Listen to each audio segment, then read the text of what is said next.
Hello， 大家好，我是阿曼达。前段时间呢有办这个慢食年菜101海选活动，还记得吗？今天给大家介绍当时在海选中落选的小甜点。其实我自己私心非常希望它能够入选，因为我很喜欢它，就非常适合过年的时候拿来招待亲戚朋友，很简单但是又很好吃的小甜点。首先我们需要一个柿饼，要选这种尖尖的吊柿哦。柿饼制作过程是这样，把柿子一个个吊起来，所以叫吊柿。把蒂头切掉，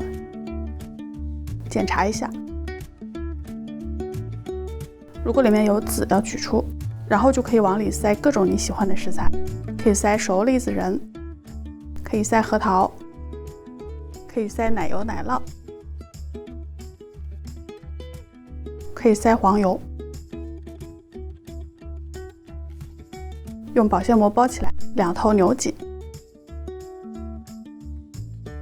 丢进冰箱稍微冷冻一下，切开就能吃了，是不是超简单？掌握之后可以随意搭配组合，发挥出各种高阶吃法。像现在这样冻到半硬，不要完全硬啊，就你刀还能切动它的时候就可以了。因为柿饼大家都知道真的很甜，所以我觉得像这种小甜点其实有点冰凉的口感是最好的。我推荐柿饼有盐黄油核桃的组合，稍微冷冻一会儿，切开看看。咬一口是柿饼的香甜，微咸冰凉的黄油，香酥的核桃，或者用奶油奶酪加上栗子仁，奶酪的咸味和奶香能完美平衡掉柿饼的甜腻感。